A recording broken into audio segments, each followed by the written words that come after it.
యేసుక్రీస్తు యొక్క సిలువ పాపాన్ని ప్రాయశ్చిత్తం చేసింది. యేసుక్రీస్తుவின் சிலுவை சாபத்தை முற்றுமா மாற்றிவிட்டது. యేసుక్రీస్తు యొక్క రక్తం అనేది శాపాన్ని పారదోలింది. యేసుక్రీస్తుவின் சிலுவை ஒரு மனுஷனுடைய வியாதி மரணத்தை முழுதுமாக அந்த சிலுவை அகற்றி விட்டது, அழித்து விட்டது. యేసు యొక్క సిలువ అనేది మానవునిలో ఉన్నటువంటి శాపాన్ని మరణాన్ని పారదోలి జయముగా మార్చింది. இந்த உலகம் முழுவதையும் மோசம் நோக்கி கொண்டிருந்த சாத்தானின் வல்லமையை அந்த சிலுவை நசுக்கி விட்டது.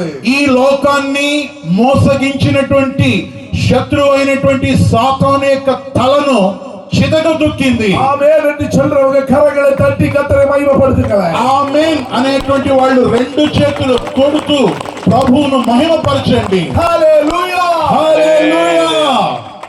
இன்னைக்கு ஆண்டவர் உங்களை அந்த இடத்துக்குள்ள ஆண்டவர் உங்களை கொண்டு வந்திருக்கிறார். ఈ రోజు ప్రభు ఈ చోటికి మిమ్మల్ని తోడుకొని వచ్చాడు. நீங்கள் அந்த சிலுவையிலே சிந்தப்பட்டதை இயேசு கிறிஸ்துவின் இரத்த தண்டைக்கு நீங்கள் கொண்டு வரப்பட்டிருக்கிறீர்கள். మీరు యేసుక్రీస్తు ద్వారా కార్చబడిన చిందించబడిన రక్తం దగ్గరకు మీరు రాబడ్డారు. இயேசு கிறிஸ்துவின் இரத்தத்தினால் உண்டாகிற விசேஷித்த காரியம் என்ன என்பதை நீங்க இந்த ராத்திரி தெளிவாக விளங்கிக் கொண்டு நீங்கள் தைரியம் உள்ளவர்களாக இந்த உலகத்துல வாழ்க்கை வாழ வேண்டும். ఈ రాత్రి యేసుక్రీస్తు యొక్క రక్తంలో ఉన్నటువంటి ఔన్నత్యాన్ని గ్రహించి ఈ లోకంలో మీరు సహజీవనం చేయగలరు. இங்க ஆந்திராவுக்கு இப்படி இந்த கூட்டத்துக்கு வரணும்னு சொல்லும்போது ఆంధ్రాకు ఈ కూడిక కొరకు రమ్మని చెప్పినప్పుడు என் மைண்ட்ல இந்த வசனத்தை நான் எடுக்கிறதுக்கு முன்னாடியே என் மனசுல உடனே இங்க கூட்டத்துக்கு வரணுமா என்ன வார்த்தை கொடுக்கணும்னு சொல்லி சிந்திச்சு கொண்டிருக்கிற நேரத்துல நம்ம பழைய பாஸ்டர் ஏசன்னா பாடின பாட்டு ரத்தமே ரத்தமே விலையேற பெற்ற ரத்தமே இது மைண்ட்ல ஓடிக்கிட்டே இருந்துச்சு. ఇక్కడికి ఆంధ్రాకు వచ్చి ఏ వాక్యం చెప్పాలి ఏం చెప్పాలని చెప్పి పాస్టర్ గారు అనుకుంటున్న సమయంలో యేసన్న గారి చేత లిఖింపబడిన రాయబడిన గీతం యేసు రక్తమే అనేటువంటి ఆ పాట పాస్టర్ గారి యొక్క మదిలో ధ్వనించుచూ ఉండింది. எப்படி அந்த பாட்டு பாடுறவங்கள கரங்களை தட்டி ஒரு பாட்டு பாடுங்க பாப்போம். ఒకసారి ఆ పాట పాడే వాళ్ళందరూ కూడా ఒకసారి అలా మీరు చప్పట్లు కొడుతూ ఒకసారి ఆ పాటను మొదలు పెడతామా? యేసు రక్తము రక్తము రక్తము యేసు రక్తము రక్తము రక్తము ఆమోయమైన రక్తము నిష్కళంకమైన రక్తము ఆమోయమైన రక్తము నిష్కళంకమైన రక్తము యేసు రక్తము రక్తము రక్తము యేసు రక్తము రక్తము రక్తము ఆమోయమైన రక్తము నిష్కళంకమైన రక్తము ఆమోయమైన రక్తము నిష్కళంకమైన రక్తము యేసు రక్తము రక్తము రక్తము యేసు రక్తము రక్తము రక్తము హల్లెలూయా.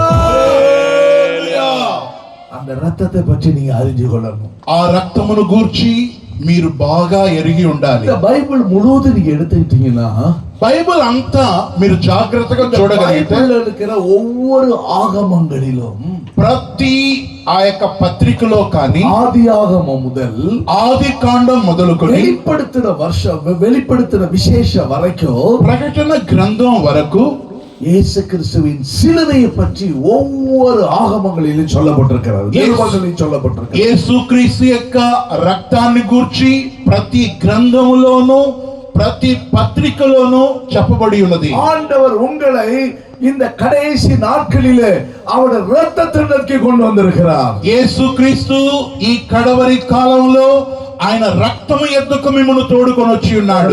ஒரு వచనத்தை நாம் வாசிப்போம். మొట్టమొదట ఒక వాక్యాన్ని చదువుకుందాం. ఎబ్రేయర్ 12వ అధ్యాయం 24వ వచనం. హెబ్రీయులకు రాసిన పత్రిక 12 24వ వాక్యం.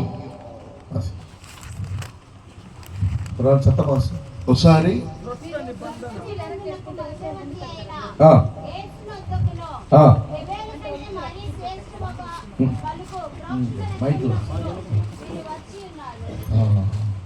இயேசு கிறிஸ்துவின் இரத்தத்தண்டைக்கு நீங்கள் வந்து சேர்ந்திருக்கிறீர்கள். యేసు క్రీస్తు యొక్క రక్తము యొద్దకు మీరు వచ్చి ఉన్నారు. இங்கே சொல்லப்பட்டிருக்கிறது, நன்மையானவைகளை பேசுகிற இரத்தமாகிய தெளிக்கப்படும் இரத்தத்தடத்துக்கு வந்து சேர்ந்திருக்கிறீர்கள். 24వ వాక్యంలో శ్రేష్టమైనటువంటి ప్రోక్షణ రక్తము యొద్దకు మీరు వచ్చి ఉన్నారు. இயேசு கிறிஸ்துவின் இரத்தம் நன்மையானவைகளை பேசிக்கொண்டே இருக்கிறதா. యేసు క్రీస్తు యొక్క రక్తము శ్రేష్టమైన వాటిని మాట్లాడుచున్నది. இயேசு கிறிஸ்துவின் இரத்தம் சிந்தப்பட்டது. యేసు క్రీస్తు యొక్క రక్తము காய்ச்சబడింది కదా. அவருடைய இரத்தத்தின் ஒவ்வொரு பெருந்துளிகளும் அவர் வாளினால் அடிக்கப்பட்டதும், அவர் தலையில இருந்து அதாவது முள்முடி சுட்டப்பட்டு சிந்தினதும், அவர் கைகளிலும் கால்களிலும் இரத்தம் சிந்தினதும் வேத ஆராய்ச்சியாளர்கள் கணக்கு சொல்றாங்க, 365 சொட்டு ரத்தம் இந்த பூமியில விழுந்ததாம்.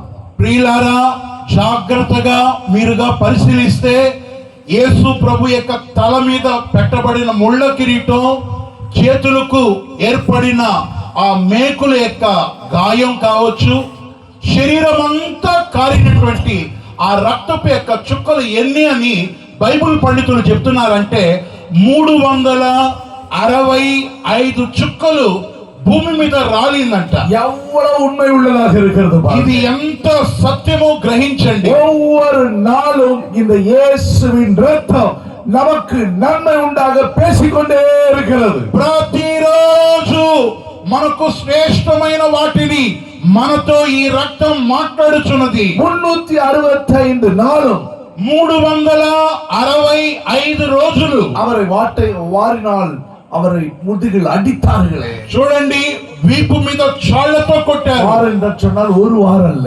చాళ్ళు అంటే ఒకటి కాదు. அந்த ரோமர்கள் கொடுக்கப்பட்டதான அந்த வாரின் ஓரத்துல கிட்டத்தட்ட 9 சாட்டை வைக்கப்பட்டிருக்குமா அதுல. చూడండి, చాళ్ళు అన్నప్పుడు ఒకటి కాదు, వాటి యొక్క భాగంలో విడివిడిగా 9 విభాగాలు ఉంటాయి. 9 அதுக்கிட்ட 300, அதாவது 39 முறை அவர் 40க்கு ஒன்று குறைய 39 முறை அவர் சாட்டையில அடிக்கப்படும் பொழுது 39 நீங்க கணக்கு போட்டு பாருங்க. మీరుగా క్యాల్కులేషన్ వేయండి. ఒకటి తక్కువ 39 అంటే 40కి ఒకటి తక్కువ 39, 9తో మీరుగా క్యాల్కులేషన్ చేస్తే கைகளில் சிந்தப்பட்ட ரத்தம், చేతులతో కార్చిన రక్తం, கால்களில் சிந்தப்பட்ட ரத்தம், కాళ్ళల్లో కారిన రక్తం, விழாவிலிருந்து சிந்தப்பட்ட ரத்தம், ஒரு சொட்டு ரத்தம், దొక్కలో నుండి కారిన ఒక చుక్క రక్తం, தலையிலிருந்து முள்முடி சுட்டப்பட்டு சிந்தப்பட்ட ரத்தம், తలలో నుండి కారిన రక్తం, ஒவ்வொரு ரத்தமும் கணக்கு போட்டு பார்க்கும்போது 365 சொட்டு ரத்தம் சிந்தப்பட்டிருக்கிறது. యేసు ప్రభు యొక్క శరీరంలో కార్చబడిన చుక్కల యొక్క రక్తాన్ని మనంగా లెక్క కట్టగలిగితే 365 చుక్కలు కాలింది. ஆகையினால பிரியமானவர்களே, இன்றைக்கு ராத்திரி ஒரு நல்ல நற்செய்தி நாங்கள் உங்களுக்கு அறிவிக்கிறோம். ప్రియులారా, ఈ రాత్రి ఒక మంచి శుభవార్త మీతో చెప్తున్నాం. தைரியம் உண்டாக ஒரு நற்செய்தி நாங்கள் அறிவிக்கிறோம். మీకు ఒక ధైర్యం కలిగేటువంటి శుభవర్తమానం. இயேசு கிறிஸ்துவின் இரத்தம் ஒவ்வொரு நாளும் உங்களுக்கு நன்மை உண்டாக நன்மை உண்டாக நன்மை உண்டாக பேசிக்கொண்டே இருக்கிறது. ఈ యేసుక్రీస్తు యొక్క రక్తం ప్రతిరోజు మీకు మేలుగా మాట్లాడుతున్నది. 365 நாளும் வருஷம் முழுவதும் உங்களுக்காக பேசிக்கொண்டே இருக்கிறது. 365 రోజులు అనగా సంవత్సరం పొడుగాటికి మీతో దేవుడు రక్తం మాట్లాడుతుంది. வேதத்தில் வாசிக்கிறோம், ஒவ்வொரு நாளும் அவருடைய கிருபை புதியதாக இருக்கிறது. అందుకే దేవుని లేఖనాల్లో రాయబడి ఉన్నది, అనుదినము ఆయన కృప నూతనముగా కలుగుతున్నది. புதியதாக இருக்கிறது. కృప నూతనమైనది.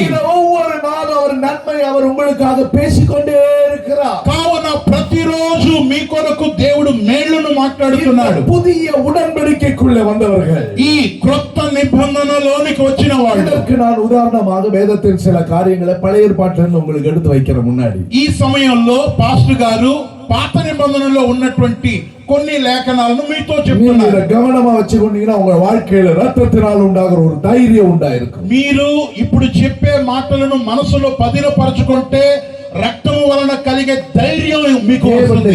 தேவனுடைய ஜனங்கள் முதலாவது எகிப்தில் அடிமைத்தனத்தில் இருந்தார்கள். దేవుని ప్రజలు అనే వాళ్ళు ఐగుప్తులో బానిసలుగా ఉండిరి. பார்வோன் அவர்களுக்கு ராஜாவாக இருந்தார். ఫరో వారికి రాజుగా ఉండేను. அவர்களுக்கு பார்வோன் தான் கடவுள். వారికి ఫరోనే దేవుడుగా ఉండేను. பார்வோன் என்று சொன்னால் அதற்கு அர்த்தம் சூரிய கடவுள் என்று அர்த்தம்.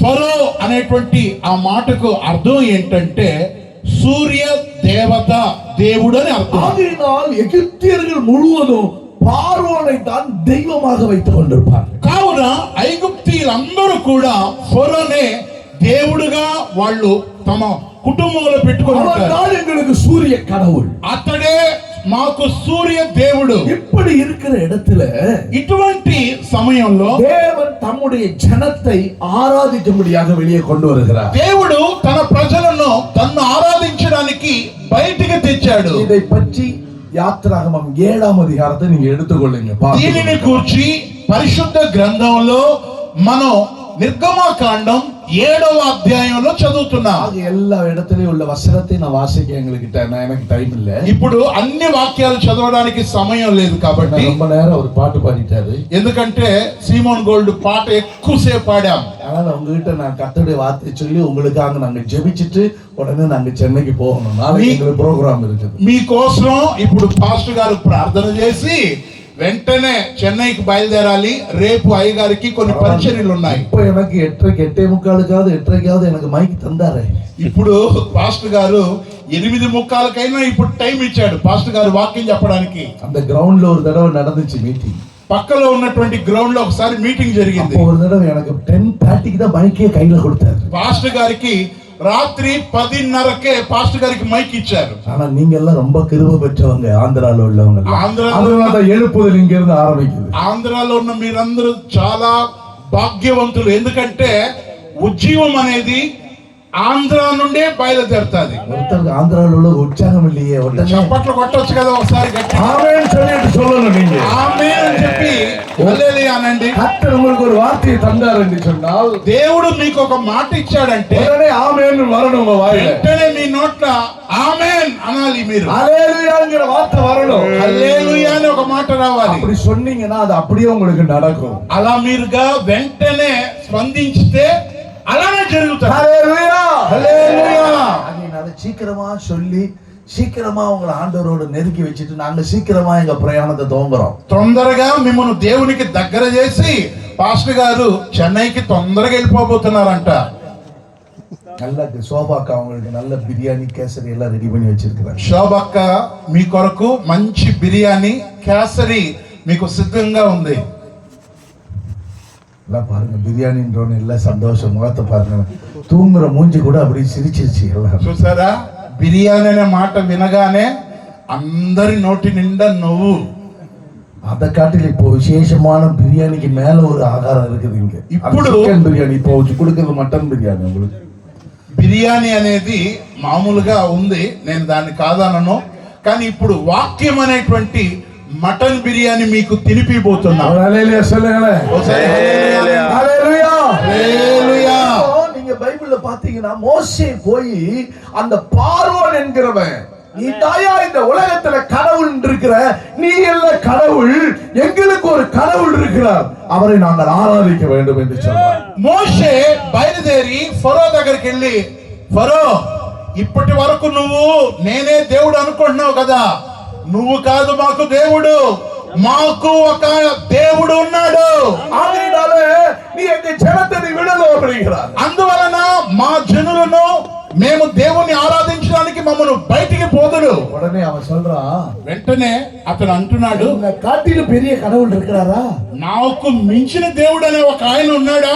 மோசே, మోషే, ஆரோன், అహరోన్, உங்க ఆండவர் இருக்கிறாருன்னா ஏதாவது அடையாளத்தை காட்டு.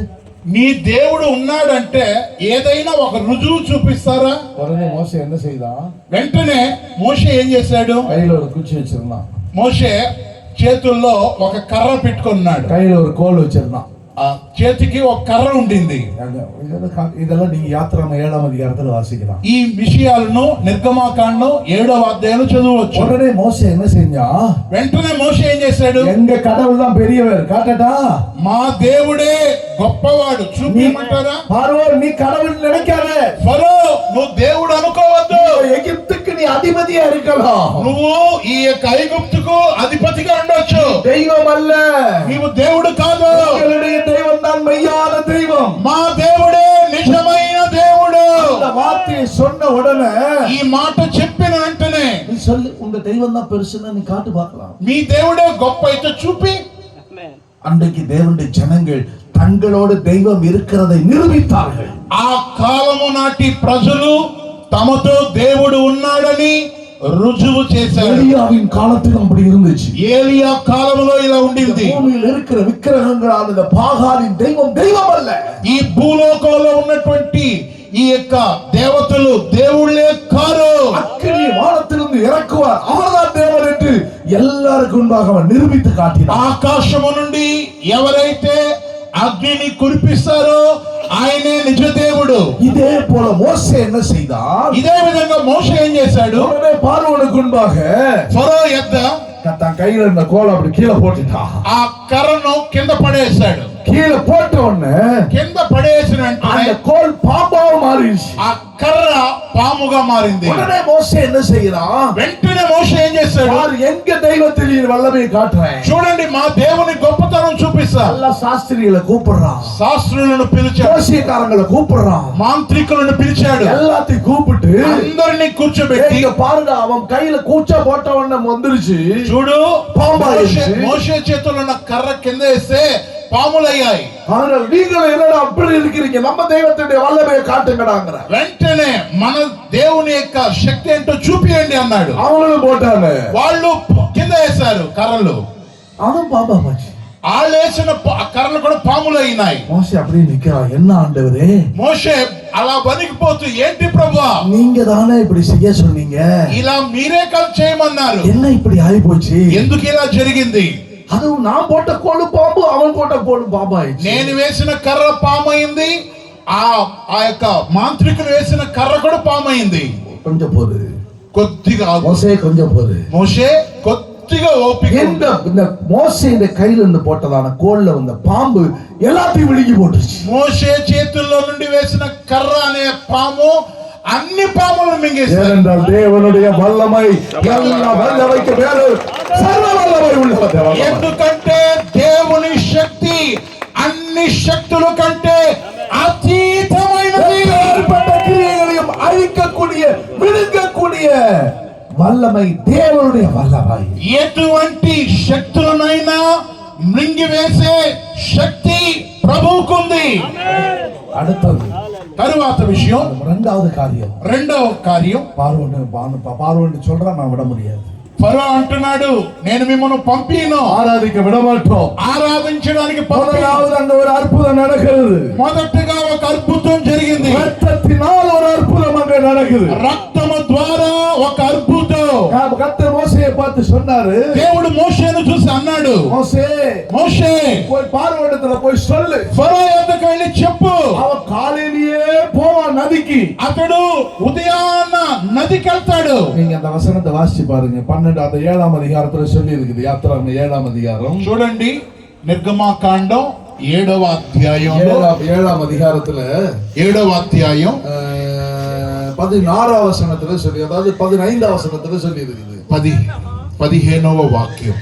ప్రొద్దున నీవు ఫరో యొద్దకు వెళ్ళుము, ఇదిగో అతడు ఏటి ధరికి పోవును, నువ్వు అతన్ని ఎదుర్కొనుటకు ఏటి యొద్దకు నిలిచి పాముగా చేయబడిన కర్రను చేత పట్టుకొని అతనిని చూచి, సర్పமாக మారినదే அந்த கோலை உன் கையில பிடிச்சு கொண்டு போ. పాముగా మారిన కర్రను చేతిలో పట్టుకొని వెళ్ళు. இந்த பார்வோன் కాలమే வருவாங்க. చూడండి, ఫరో ప్రతి ఉదయమే అక్కడికి వస్తాడు. కాలమే నీ பார்வோனிடத்துக்கு போ. ప్రతి ఉదయాన నువ్వు వెళ్ళు ఫరో దగ్గర. அவன் நதிக்கு புறப்பட்டு வருவான். అతడు నది వద్దకు వెళ్తాడు. ஏனென்றால் அன்னைக்கு அந்த பார்வோன் எழும்பி அந்த நதிக்கு அப்படியே வாக்கிங் போவாராம். ఎందుకంటే అప్పటి రోజుల్లో ఫరో వాకింగ్ కొరకు ఉదయాన్న వెళ్ళేవాడట. அந்த நதியில போய் என்ன செய்வாரா? ఆ నదిలో ఏం చేస్తాడంటే அந்த நதியில நல்ல ஒரு படுக்கை செஞ்சு வச்சிருப்பாங்க. ఆ యొక్క నది దగ్గర మంచి పరుపు లాంటిది ఒకటి సిద్ధపరిచారంట. அந்த நதிதான் நைல் நதி. ఆ నది పేరే నైలు నది. அந்த நைல் நதி நான் போயிருக்கிறேன் அந்த నదికి. ఎందుకంటే పాస్టర్ గారు అక్కడికి వెళ్ళి నైలు నదిని కళ్ళతో చూశాడు. அந்த నదిలో தான் మోషేயை கொண்டு போய் விட்டாங்க அவங்க అమ్మ. ఆ నైలు నదిలోనే మోషే యొక్క తల్లి మోషేను తీసుకెళ్లి వదిలింది. நான் எகிப்துக்கு போயிருக்கும் போது పాస్టర్ గారు ఐగుప్తుకు వెళ్ళినప్పుడు அப்போ அந்த நைல் நதியில அப்படியே ஒரு கப்பல் விட்டாங்க. నైలు నదిలో ఒక పడవను వదిలారు. அது அப்படியே சுத்தி வருது. அப்படியே పడవ అలా ఒకసారి అలా తిరిగి వస్తుంది. அங்கதான் ஹோட்டல் போனது. అక్కడే ఒక హోటల్ ఉంది. அப்போ டூரிஸ்ட் அதாவது வந்தவங்க எல்லாரும் அந்த எகிப்துல அந்த நைல் நதியில போற கப்பல்ல உட்கார்ந்துட்டு அப்படியே சாப்பிட்டுட்டு அப்படியே நதியில சுத்தி வர்றது. அப்படியே చూడండి, టూరిజం వెళ్ళేటువంటి వాళ్ళు, హోలీ ల్యాండ్ వెళ్ళే వాళ్ళు అలా ఆ హోటల్లో వాళ్ళు ఇచ్చే ఆహారాన్ని తింటూ అలా వాళ్ళు విహార యాత్ర చేస్తారు. அந்த நைல் நதி அழகான ஒரு நதி. నైలు నది అందమైన నది. எகிப்துல அப்படியே தண்ணீர் பாய்ந்து போகும் அங்கும் இங்குமாக. ఐగుప్తు అంతా నీళ్లు అలా పరవళ్ళుతూ వెళ్తుంటుంది. பார்வோன் என்ன செய்வான்? ఫరో ఏం చేశాడంటే, பார்வோன் என்ன செய்வான்? ఫరో రోజు ఏం அந்த చేస్తాడు, நைல் நதியில நல்லா போய் குளிப்பான். ఆ నైలు నదిలో రోజు జలస్నానం చేస్తాడు. அந்த இடத்துல போய் நல்லா இளைப்பாறுவான். ఆ నది యొక్క ఒడ్డులో మధ్యలో వెళ్ళి బాగా విశ్రమిస్తాడు. நல்லா அவன் இளைப்பாరి கொண்டிருப்பான். మంచిగా విశ్రమిస్తాడు. நீ காலமே அவங்கிட்ட போ. ఉదయానను అతని దగ్గరికి వెళ్ళు. சர்ப்பமா மாறிச்சு. అది పాము అయింది కదా. அந்த கோலை உன் கையில பிடிச்சுக்கிட்டு போ. ఆ కర్రను చేత పట్టుకొని వెళ్ళు. சொல்லு அவங்கிட்ட. నువ్వు చెప్పు ఫరోతో, அந்த நதிக்கு நேராக கோலை நீட்டுவேன். ఈ నదికి ఎదురుగా నా కర్ర చాచుదును. அந்த கோலை நதியில அடிப்பேன். నదిని నేను కర్రతో కొట్టుదును. అప్పుడు இந்த నది எல்லாம் என்னவா மாறிடும்? ரத்தமா மாறிடும். ఈ నదంతా ఎర్రని రక్తమయమవుతుంది. ரத்தமா மாறின உடனே என்ன ஆகும்? రక్తమైతే ఏమవుతుంది? ఇప్పుడు நீ என்ன செய்வ? నువ్వు ఏం చేస్తావు? அந்த నదిயில் உள்ள எல்லா மச்சங்களும் செத்து போகும். ఎప్పుడైతే రక్తమయమవుతుందో ఆ యొక్క నదిలో ఉన్న చేపలన్నీ చచ్చిపోతాయి. நீ நாரி போகும் இடம். దుర్వాసన కంపుతో இருக்கிற அந்த నది ఇప్పుడు నది బాగుంది. இல்லாட்டா நீ கேள்வி தேவனுடைய சத்தத்துக்கு செவி கொடுக்கவில்லை என்றால், ఒకవేళ నువ్వు దేవుని మాటకు చెవి యొక్కకపోతే இந்த ரத்தத்தில் ஒரு அற்புதம் நடக்க போகுது. ఈ రక్తము వలన ఒక అద్భుతం இந்த జరుగును. ரத்தத்தில் ஒரு நைல் நதி மாத்திரமல்ல, ఈ రక్తము వలన నైలు నది మాత్రం కాదు, வச்சிருக்கிற கல் பாத்திரங்களுக்குள்ள வச்சிருக்கிற தண்ணி எல்லாம் ரத்தமா மாறிடும். ఎందుకంటే రాతి బాణల్లో ఉన్న నీళ్ళన్నీ రక్తమయమవుతుంది. அங்க மரப்பாத்திரம் இருக்கும், அதுக்குள்ள இருக்கிறதெல்லாம் ரத்தமா மாறிடும். అక్కడ చెక్క పాత్రలు ఉన్నాయి, అవన్నీ రక్తమయమవుతుంది. 19వ వచనத்துல சொல்லி இருக்குது. 19వ వాక్యం చదవండి. 7:19. ஆகையினால் இப்படி எல்லாம் வாழ்ந்த கோலை கொண்டு அடிக்கும் பொழுது ఈ కర్రతో నదిని కొట్టినప్పుడు எல்லா రక్తமா மாறிடும். అంత రక్తమయము. அப்ப நீ நதியில இருந்து என்ன செய்வ தெரியுமா? అప్పుడు నువ్వు నదిలో నుండి ఏం చేస్తావు? அந்த இடத்துல படுத்து கிடக்க முடியாம అక్కడ నువ్వు పడుకోలేకుండా முதலைய போல சாடி வெளியே ஓடி வந்துருவ. పరుగెత్తుకొని నువ్వు బయటకు వస్తావు. ஒரு அல்லேலூயா சொல்லுங்க. ఒకసారి హల్లెలూయా. தேவனுடைய வார்த்தை தொடுது. దేవుని మాట తాకును. ఈ కర్ర ரத்தமாக்க கூடியது. రక్తముగా చేయగలదు. கோல் என்று சொன்னால் என்ன? కర్ర అంటే ఏంటో అర్థం తెలుసా? பிரியமானவர்களே, அந்த கோல் என்று சொல்வது தேவனுடைய வார்த்தை. ఆ కర్ర అనేది దేవుని మాటను చూపుతుంది. தேவனுடைய வார்த்தை உனக்குள்ள இருக்கும்போது, దేవుని మాట నీలో ఉన్నప్పుడు அந்த வார்த்தையில் ஒரு அதிகாரம் இருக்கிறது. ఆ మాటకు ఒక అధికారం ఉంది. அவருடைய வார்த்தை நான் மாம்சமாக வெளிப்படுகிறது. ఆయన వాక్కే శరీరధారిగా వచ్చింది. அந்த மாம்சத்திலிருந்து தான் ரத்தம் வெளிப்படுகிறது. శరీరం నుండే రక్తము బయటకు వచ్చింది. மாம்சம் என்று ஒன்று இருந்தால் அங்கே ரத்தம் என்று ஒன்று உண்டு. శరీరం అనేది ఒకటి ఉంటే అందులో రక్తం ఉంది. யோவான் சுவிசேஷம் 1ஆம் அதிகாரம் 14ஆம் வசனத்தில் அதை பற்றி சொல்லி இருக்கிறது. యోహాను సువార్త 1వ అధ్యాయం 14వ వాక్యంలో ఇలా ఉంది. மாம்சம் என்று ஒன்று உண்டு என்றால் அங்கே ரத்தம் என்று ஒன்று உண்டு. శరీరం అనేది ఉంటే అందులో రక్తం ఉంది. ஆகையால் தேவனுடைய வார்த்தை எங்க இருக்கிறதோ, కావున దేవుని మాట ఎక్కడ ఉందో நன்றாக கவனிச்சுக்கங்க. బాగా వినండి. உனக்குள்ள தேவனுடைய வார்த்தை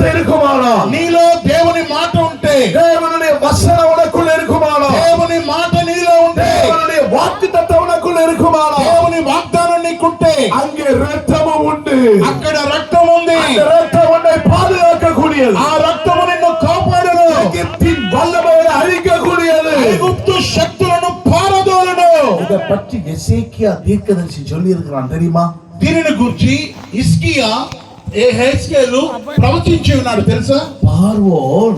பார்வோனை பற்றி சொல்லி இருக்கிறார். ఫరోను గురించి ఆ యొక్క యెహెజ్కేలు అన్నాడు. எசேக்கியேல் 29ஆம் அதிகாரம் 36ஆம் வசனத்துல వాசிச்சீங்கன்னா చూడండి 29వ అధ్యాయం 36వ వాక్యమునందు చదివితే చూడండి, రెండు భాషలో చదవండి. எசேக்கியேல் 29:36 29:36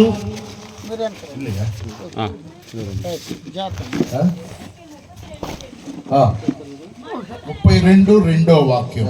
నరపుత్రుడా, ఐగుప్తు రాజైన ఫరోను గూర్చి అంగలార్పు వచనం ఎత్తి 32 నరపుత్రుడా, ఐగుప్తు రాజైన ఫరోను గూర్చి అంగలార్పు వచనం ఎత్తి అతనికి ఈ మాట ప్రకటింపుము. జనములలో కొదమ సింహం వంటి వాడవని నువ్వు ఎంచబడితివి. జలములలో మొసలి వంటి వాడువై నీ నదుల్లో రేగుచు.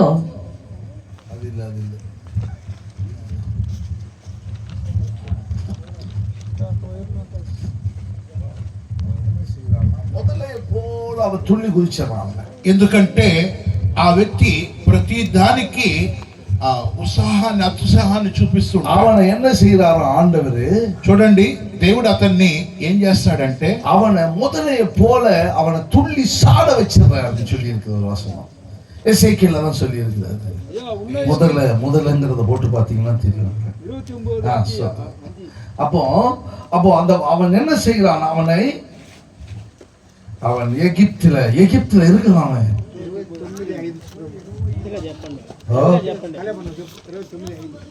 29వ అధ్యాయం ఐగుప్తు రాజైన ఫరో 3-6 వరకు சொல்லிருக்கு. 3వ వాక్యం నుండి ఐగుప్తు రాజైన ఫరో నైలు నదిలో పడుకొని ఉన్న పెద్ద ముసలిని 29 அதாவது 20 எசேக்கியேல் 29ஆம் அதிகாரம் 3ஆம் வசனத்திலிருந்து வாசிங்க. 29:3 చదువుతున్నారు. 3-6 வரைக்கும் வாசிங்க. నైలు నదిలో పండుకొని ఉన్న పెద్ద கர்த்தராகிய ஆண்டவர் சொல்லுகிறது என்னவென்றால், ராஜாவாகிய எகிப்து ராஜாவாகிய பார்வோனே, నేను నీకు విరోధిని, నైలు నది నాది, నేనే దాన్ని కలుగు చేసి తిని అని నువ్వు చెప్పుకొనుచున్నావే. నేను నీ దవడలను గాలములు తగిలించి నీ నదుల్లోనున్న చేపలను నీ పొలుసులకు అంట చేసి నైలులో నుండి నిన్నును నీ పొలుసులను అంటిన నైలు చేపలన్నిటినీ బయటికి లాగేదను. నిన్నును నైలు నది చేపలన్నిటినీ అరణ్యంలో పొలుసులు పారజోసెదను. ఎత్తువాడను నేనే, కూర్చువాడను లేక నువ్వు తెరపని ఎలా మీద పడుదువు. అడవి మృగములకును ఆకాశ పక్షులకును ఆహారముగా నిచ్చెదను. అప్పుడు నేను యెహోవానై ఉన్నానని ఐగుప్తులు అందరూ తెలుసుకోను. பாருங்க, எல்லாரும் எகிப்தில் உள்ளவர்கள் எல்லாம் அறிந்து கொள்வார்கள். చూడండి, ఐగుప్తులో ఉన్న వాళ్ళందరూ తెలుసుకుంటారు. தமிழ்ல வாசிங்க. 3ஆம் வசனம்.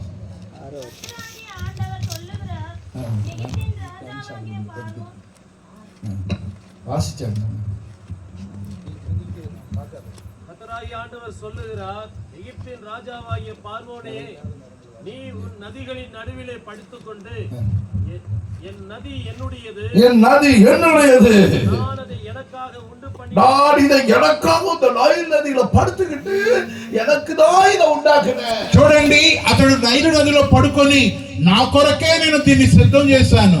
அதனாலதான் ஆண்டவர் மோசேயை பார்த்து சொல்ற, காலமே போ, அவங்க படு, నేను దానిని எனக்காக உண்டு பண்ணினேன் అనుకుంటున్నావు కదా. முதலையே చూడు, ముసలి ஆண்டவர் சொல்றாரு பாருங்க. దేవుడు అక్కడ, இதோ நான் உனக்கு விரோதமாய் வந்து, ఇదిగో నేను నీకు విరోధినై వచ్చి உன் வாயிலே துரண்டுகளை மாற்றி, నీ యొక్క నోటికి గాలము తగిలించి, நதிகளின் மச்சங்களை உன் செதில்களில் ஒட்டி கொள்ளும்படியாக செய்து చూడండి నీళ్ళలో ఉన్నటువంటి చేపలన్నిటిని సంహరింపజేసి உன்னை உன் நதிகளின் நடுவிலிருந்து தூக்கி விடுவேன். నదిలో మధ్యలో నుండి నిన్ను బయటికి వెళ్ళగొడతాను. உன் நதிகளின் మత్స్యங்கள் எல்லாம் உன் செதில்களில் ஒட்டி கொண்டிருக்கும். చూడండి మత్స్యములు చేపలు వాటి యొక్క కోరల్లో నుండి బయటికి లాగేస్తాను. எல்லாத்தையும் வனாந்தரத்துல போட்டுருவேன். అన్నిటినీ అరణ్యంలో పడేస్తాను. மிருகங்களுக்கு பறவைகளுக்கு இரையா கொடுத்துருவேன். భూమి మీద ఉన్నటువంటి మృగములకు ఆకాశ పక్షులకు వేసేదను. நானே தேவன், నేనే యెహోవాను. நானே தேவன், నేనే యెహోవాను. எகிப்தின் ராஜாவே நீ தெய்வமல்ல, ఐగుప్తు రాజు నువ్వు దేవుడు కాదు. எனக்குரியது, ఇది నాది. என்னுடைய ராஜ்யம், ఇది నా రాజ్యం. எங்களுக்குரியது. ఇది మాది. இந்தியாவா எங்களுக்குரியது, ఇండియా భారతదేశమైన మాది. பாரததேசம் எங்களுக்குரியது, భారతదేశం మాది. பாரததேசம் இந்துக்களுக்குரியது, భారతదేశం హైందవులది. எங்க தேசத்துக்குரியது. మా దేశమునకు ஆண்டவர் సంబంధించినది. அவர்களை பார்த்து சொல்றார், முதலையே చూడండి దేవుడు అతను చూసి ముసలి ஒரு అంటున్నాడు. நாள் வரப்போகிறது, ఒక రోజు వచ్చును கர்த்தரே தேவன் என்பதை அறிய செய்ய போகிறார். యెహోవాయే దేవుడని రూఢిపరచబోతున్నాడు. நதியிலிருந்து நான் உன்னை தூக்கி எறிந்து போட்டுவிடுவேன். నదిలో నుండి బయటికి వెళ్ళగొడతాను. எந்த இடத்துல நீ வசதியாக படுத்து கிடக்கிறாயோ, ఎక్కడైతే సుఖవంతంగా సౌఖ్యంతో இந்த ఉంటారో சத்தியத்தை இந்த ஆந்திராவில் உங்களுக்கு தைரியமாக அறிவிக்கிறோம். ఈ సత్యాన్ని ఆంధ్రప్రదేశ్ లో మీకు బాహాటంగా చెప్తున్నా. எங்களை அசைக்க முடியாது. ఎవరు కదల్చలేరు. நாங்கள் தான் இந்த தேசத்தை ஆளுகை செய்வோம். ఈ దేశాన్ని మేమే இந்த పరిపాలించదము. இந்திய தேசம் எங்களுக்குரிய ఈ தேசம். భారతదేశం మాది. அது இஸ்லாமியர்களுக்கோ கிறிஸ்தவர்களுக்குரியது அல்ல. హైందువులు అంటారు క్రైస్తవులకు కాదు, ఇంకా ముస్లింస్ కు కాదు. யாருக்கும் இந்த தேசம் இல்ல. ఈ దేశంలో క్రైస్తవులు ఈ యొక్క ముస్లింస్ కు లేవు. அவர்கள் எல்லாரையும் பார்த்து ஆண்டவர் சவாலிட்டு ஒரு வார்த்தை சொல்றாரு. వాళ్ళందరినీ చూసి దేవుడు ఒక సవాలు విసురుతున్నాడు. முதலையே, ముసలి முதலையே, ముసలి உன்னை நான் என்ன செய்வேன்? இந்த நதியிலிருந்து தூக்கி எறிந்து விடுவேன். ఈ నదిలో నుండి బయట పడేస్తాను. அது நடக்க போகுது. అలా జరగబోతున్నా. நானே கர்த்தரை அறிந்து கொள்ள செய்ய போகிறேன். నేనే దేవుడని எத்தனை பேர் விசுவாசிக்கிறீங்க? ఎంతమంది నమ్ముతారు? எத்தனை பேர் விசுவாசிக்கிறீங்க? ఎంతమంది నమ్ముతారు? அப்பொழுது நாம் இந்த வார்த்தைகளை குறித்து கர்த்தரை மகிமைப்படுத்த போகிறோம். అప్పుడే మనం దేవుని మహిమపరచబోతున్నాం. இந்த ஆந்திராவில ஓட்டிப்பாளையத்துல இப்படி ஒரு பிரசங்கத்தை கேட்டோம். ఈ ఆంధ్రాలో వడ్డిపాలెంలో ఇట్లా వాక్యం విన్నాము. இப்படி ஒரு பிரசங்க வார்த்தைகள் வெளிப்படுத்தப்பட்டது. ఇటువంటి ప్రసంగం విన్నాము. தேவனுடைய வார்த்தை இப்படி அறிவிக்கப்பட்டது. దేవుని మాట ప్రకటింపబడింది. அதன்படியே எல்லாத்தையும் கர்த்தர் தூக்கி வீசிட்டார். అన్నిటినీ దేవుడు తీసి పడేశాడు. இயேசுவே தேவன், యేసు ప్రభువే దేవుడు. இயேசுவே ரட்சகர். యేసు ప్రభువే రక్షకుడు. ரத்தம் வெளிப்படும், రక్తము బయలుదేరు. ரத்தம் வெளிப்படும், రక్తము ప్రత్యక్షమవును. நதியிலே ரத்தம் வெளிப்படும். ఈ నదిలో రక్తము పారును. கற்பாறைகளிலும் மரங்களிலும் ரத்தம் வெளிப்படும். అక్కడ రాతి బాణల్లోనూ చెక్క పాత్రలోనూ రక్తం ఉండును. கர்த்தர் ஆரோனை பார்த்து சொல்றாரு, దేవుడు అహరోనుతో అంటాడు, ஆரோன், అహరోన్ நீ உன் கையை நீட்டு. నీ చెయ్యి చాపు. அப்ப எகிப்தில் உள்ள எங்கும் மரப்பாத்திரங்கள் கற்பாத்திரங்கள் எல்லாம் ரத்தம் உண்டாயிருக்கு. చూడండి మట్టి పాత్రలైనా ఇంకా చెక్క పాత్రలైనా నెత్తురుగా మార్చబడును. பைபிள்ல எங்கெங்கெல்லாம் மரப்பாத்திரம் கல்பாத்திரம் ரெண்டு ஒன்னா சேர்ந்து வருதோ, చూడండి పరిశుద్ధ గ్రంథంలో ఎక్కడైతే ఈ రాతి పాత్రలు చెక్క పాత్రలను వస్తుందో அதெல்லாம் விக்கிரக ஆராதனைக்கு ஒப்பிட்டு சொல்லப்பட்டிருக்கு. అవన్నీ విగ్రహారాధనతో కంపేర్ చేసి పోల్చి చెప్పబడి ఉంది. இங்கே சொல்லப்பட்டிருக்கு. இந்த யாத்திராகமம் 7ஆம் அதிகாரம் 19ஆம் வசனத்துல சொல்லி இருக்கு. చూడండి 7వ అధ్యాయం నిర్గమకాండం 19వ వాక్యం ఒకసారి చదవండి. மரப்பாத்திரங்களிலும் கற்பாத்திரங்களிலும் ரத்தம் உண்டாயிருக்கும். చూడండి 7వ ఆ యొక్క అధ్యాయంలో ఇలా దేవుని మాట చెప్పబడుతుంది. బైబిల్లో நிறைய இடத்துல அது சொல்லிருக்கு. மரப்பாத்திரம் கல்பாத்திரம். మోషేతో ఇట్లనెను, నీవు అహరోనుతో నీ కర్రను పట్టుకొని ఐగుప్తు జలముల మీద అనగా వారి నదుల మీదను వారి కాలువల మీదను వారి చెరువుల మీదను వారి నీటి గుంటలన్నిటి మీదను నీ చెయ్యి చాపుము, అవి రక్తమగును. ఐగుప్తు దేశమందంతటను మ్రాను పాత్రలలో రాతి పాత్రలలోను రక్తము ఉండునని అతనితో చెప్పుమనెను. அதே போல பைபிள்ல நிறைய இடத்துல சொல்லி இருக்குது. మాను పాత్రలోను రాతి పాత్రలో రక్తం ఉండినని అతనితో చెప్పమని. கர்த்தர் 19వ వాక్యం యొక్క చివరి లైన్ அங்கேயும் சொல்லி இருக்குது. நீங்க 19வது 2 ராஜாக்கள் ఐగుప్తి దేశం అంతటను 2 ராஜாக்கள் 19:18 சொல்லி இருக்குது. రెండవ రాజులు 19:18 சொல்லி இருக்குது. 18వ వాక్యంలో కూడా அதுல அவர்களுடைய தேவர்கள் நெருப்பிலே போடப்பட்டது மெய்தான், அவைகள் தேவர்கள் அல்லவே, அவர் மனுஷர் கைவேலையான மரமும் கல்லும் தானே, அவைகளை நீர்த்துளையாக்கினார்கள். అక్కడ రాయబడి ఉన్నది చెక్క పాత్ర ఇంకా రాతి పాత్ర అనేది అవి మనుషుల యొక్క చేతి పనులు కదా. 2 ராஜாக்கள் 19:18 சொல்லியிருக்கு. రెండవ రాజులు 19:18వ వాక్యం. அதே போல உபாகமம் 28ஆம் அதிகாரம் 36ஆம் வசனத்தில் சொல்லியிருக்கு. అదే విధంగా ద్వితీయోపదేశ కాండం 18:38లో కూడా ఉంది. அதே போல அதே உபாகமம் 28ஆம் அதிகாரம் 64ஆம் வசனத்தில் சொல்லியிருக்கு. అదే వాక్యంలో 28వ అధ్యాయంలో 64వ వాక్యంలో కూడా చెప్పబడి ఉంది. எசேக்கியேல் 20ஆம் அதிகாரம் 32ஆம் வசனத்தில் சொல்லியிருக்கு. ఎహెజ్కేలు 20:32లో కూడా రాయబడి ఉంది. ஆகையால மரமும் கல்லுமான பாத்திரங்கள் எல்லாவற்றிலும் ரத்தம், చెక్క పాత్రలోను మట్టి పాత్రలో అక్కడ నెత్తురు రక్తం ఉంది. கையை நீட்டு చెయ్యి చాపు. ஆரோனை பார்த்து கர்த்தர் சொல்றாரு, అహరోను చూసి దేవుడు అన్నాడు கையை நீட்டு. చెయ్యి చాపు. கையை நீட்டு என்று சொன்னால் என்ன? చెయ్యి చాపు అంటే అర్థం తెలుసా? தேவனுடைய வார்த்தையை சொல்லு. దేవుని మాటగా చెప్పు. எந்த இடத்துல எல்லாம் தேவனுடைய வார்த்தைகளை சொல்லுகிறீர்களோ, ఎక్కడ దేవుని మాట చెప్తారో அந்த வார்த்தை மாம்சமாகி, ఆ మాట శరీరధారి. வார்த்தை என்னவா மாறுகிறது? దేవుని మాట ఏమైంది? ஒரு மாம்சம் இருக்கு என்றால் அதுல ரத்தம் தான் இருக்கும். శరీరం ఎక్కడ ఉందో అక్కడ ఆ శరీరంలో నెత్తురు ఉంటది. அதனால மீன் வெட்டும் போது ரத்தம் வருதான்னு பாக்குறாங்க. చూడండి, చేపను అలా కోసేటప్పుడు నెత్తురు బయటకు వస్తుందో చూస్తారు. ஐயோ, மீன் வாங்க போயிருந்தோம் சங்கரங்கொண்டல்ல. చూడండి, పాస్టర్ గారు ఒకసారి చేపలు కొనడానికి వెళ్ళారంట. அப்ப அவங்க வாங்க போகும்போது மீன் வெட்டி வாங்க தந்தாரு இவரு அன்னைக்கு போயிருக்கும் போது. ఆ రోజు సీమోన్ గోల్డ్ గారు దాన్ని కోసి కట్ చేసి పాస్టర్ గారికి ఇచ్చారట. அப்ப நல்லா அதுல இருந்து ரத்தம் வந்துச்சா, మంచి మంచి మంచి. ఎప్పుడైతే చేపను కోస్తే నెత్తురు వస్తే మంచి చేప, మంచి చేప, మంచి చేప. ரத்தம் வருது அதுல. ఎందుకంటే ఫ్రెష్ గా அந்த నెత్తురు వస్తుంది. மாంசம் இருந்துச்சுன்னா அதுல ரத்தம் வரும். చూడండి, శరీరం అనేది ఉంటే అందులో నెత్తురు ఉంటది. రక్తం ఆడు மாம்சம் அதுக்கு பிறகு அவர் என்ன கூப்பிடவே மாட்டேங்கிறாரு சங்கரங்குடிக்கு. அந்த மீன் வாங்கி கொடுத்த பிறகு கூப்பிடுது. ఆ తరువాత ఏం పాస్టర్ గారు పిలవట్లేదంట. ఆ తర్వాత పిలవట్లేదంట సింగరాయ కొండకు. சோத்திரம். அப்போ என்னென்றால் அந்த ரத்தம், அப்போ தேவனுடைய வார்த்தை எங்க இருக்குதோ, దేవుని వాక్కు ఎక్కడుందో அவருடைய வார்த்தை மாம்சமாகிச்சு. ఆ మాట రక్తమయమైంది. அதான் யோவான் சுவிசேஷம் 1:14 வாசிக்கிறீங்க. యోహాను సువార్త 1:14. அப்போ இன்னொரு வசனம் கூட நீங்க வெளிப்படுத்தின விசேஷத்துல சொல்லி இருக்குது. ప్రకటన గ్రంథంలో ఇంకొక వాక్యం ఉంది. அந்த வெளிப்படுத்தின விசேஷம் நீங்க கடைசி அதிகாரத்தை நீங்க வாசிக்கும் போது, ప్రకటన గ్రంథం ఆఖరి అధ్యాయంలో ரத்தத்தால் தோய்க்கப்பட்ட வஸ்திரத்தை தரித்திருந்தார்களாம். వారు రక్తముతో 19:13 19:13వ వాక్యం. வெளிப்படுத்தல் 19:13 சொல்லி 19:13.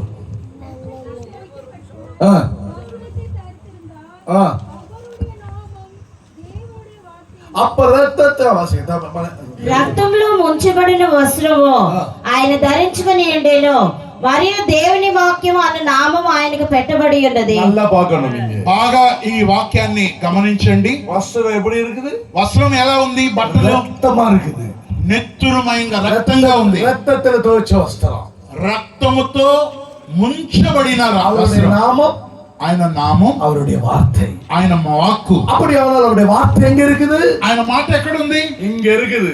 హృదయంలో ఎక్కడుంది? இருதயத்து நிறைவுல வாயில பேசுது. హృదయం నిండిన దానిని బట్టి నోరు మాట్లాడును. அப்படிதான் சொல்லுது బైబిల్ అలా చెప్తుంది. இருதயத்து நிறைவே வாய் பேசும். హృదయం నిండిన దాన్ని బట్టి నోరు మాట్లాడును. அப்ப உள்ள வார்த்தை, లోపల మాట, வெளியில ரத்தம், బయట నెత్తురు. அப்படி அவளுடைய தேவனுடைய வார்த்தை புறப்பட புறப்பட புறப்பட దేవుని వాక్యం బయలుపడగా బయలుపడగా தேவன் அவருடைய ரத்தத்தினால் நீ பாதுகாக்கப்படுகிறாய். ఆయన రక్తముతో కాపాడబడుతున్నా. அதனால்தான் யாத்திராகமம் 12ஆம் அதிகாரத்துல ஒரு ஆட்டுக்குட்டியை பலி செலுத்தி அதன் ரத்தத்தை நிலக்கால்களில் மேல் சட்டத்துல பூச சொன்னார் ஆண்டவர். చూడండి నిర్గమకాండం 12వ అధ్యాయంలో పస్కా గొర్రె పిల్లను వధించి పై కమ్మెలుకును ఇంకా దాలబంధనానికి రాయమన్నాడు. వార్తయిன்படி உள்ளே நடந்து கொண்டிருக்கிறது வீட்டுக்குள்ள.